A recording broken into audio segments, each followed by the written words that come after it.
Imagjinoni pak, një zë që zakonisht e dëgjojmë mijëra kilometra larg nga zemra e botës islame, papritur jehon këtu në zemër të Ballkanit. Vizita e Sheikh Maher El Muajgjili në Shkup është shumë më tepër se një ngjarje e zakonshme, është vërtet një moment historik. Le të zbulojmë bashk se kush është ky personalitet jashtëzakonshëm dhe pse kjo vizitë ishte kaq e veçantë. Kjo thënie e fuqishme e kap saktësisht thelbin e gjithçkaje. Provo të mendosh pak për emocionin. Zëri që të gjithë e lidhin me Qaben, vendin më të shenjtë, të dëgjohet live, aty, pranë teje. Është një përjetim shpirtëror që të rënqeth, dhe ky citat e përshkruan në mënyrë perfekte. Mirë, për ta kuptuar plotësisht rëndësinë e kësaj ngjarje, do të ndjekim një rrugtim të shkurtër. Do të shohim pse kjo vizitë ishte kaq e madhe. Do të njehemi me vetë Sheikh Mahirin dhe historinë e tij të pabesueshme, dhe në fund do ta analizojmë se çfarë domethënie të thellë ka kjo vizitë për të gjithë rajonin. Atëre, le të fillojmë me pikën e parë. Pse po flasim për diçka kaq të jashtëzakonshme? Kjo nuk ishte thjesht një vizitë formale apo diplomatike. Për komunitetin ishte një moment historik i vërtet, një pikë referimi shpirtërore që me siguri do të mbahet mend për një kohë shumë të gjatë. Dhe duhet ta theksojmë, rëndësia e kësaj vizite i ka lor kufit e Shkupit. Johona e saj u ndjej në të gjithë Maqedoninë e Veriut dhe shumë më gjerë në Ballkan.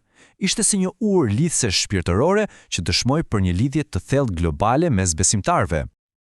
Po mirë, kush është saktësisht njeriu që fshihet pas këtij zëri kaq të njohur dhe kaq të dashur?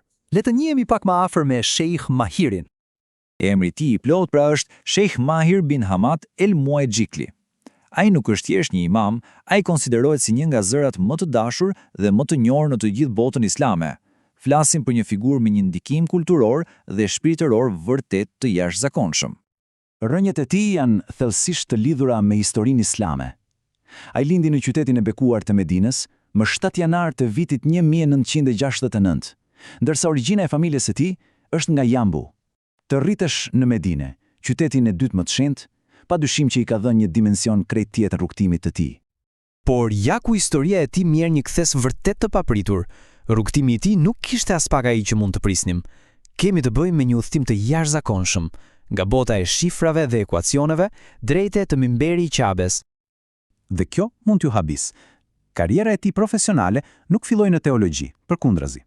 Pasi u diplomua në Kolegjin e Mësuesisë në Medinë, ai filloi të punonte si mësues matematike. Mësues matematike.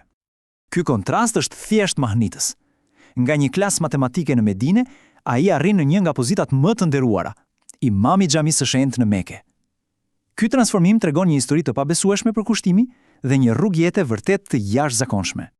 Po, si ndodhi ky kalim?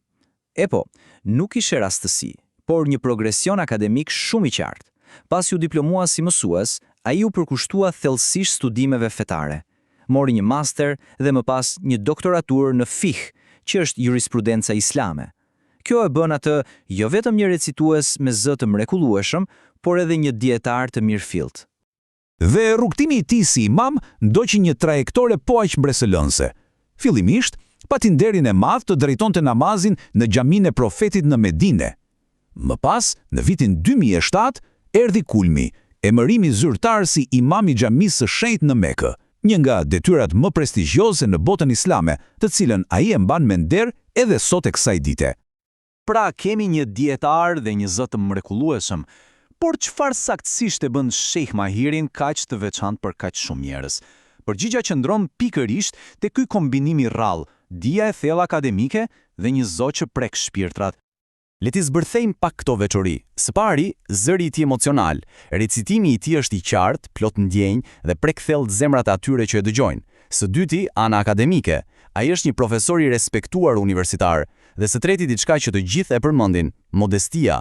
Pavarësisht famës globale, ai njihet për natyrën e tij të butë dhe të thjeshtë. Dhe pikërisht këto cilësi e bëjnë vizitën e tij në Shkup kaq të rëndësishme.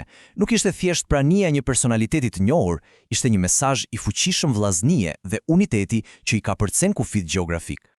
Por shumë besimtarë që ndoshta nuk kanë pasur kur mundësinë të vizitojnë Mekën, ardhja e imamit të Qabes në qytetin e tyre ishte si të sillje aromën e vendeve të shenjta aty pranë.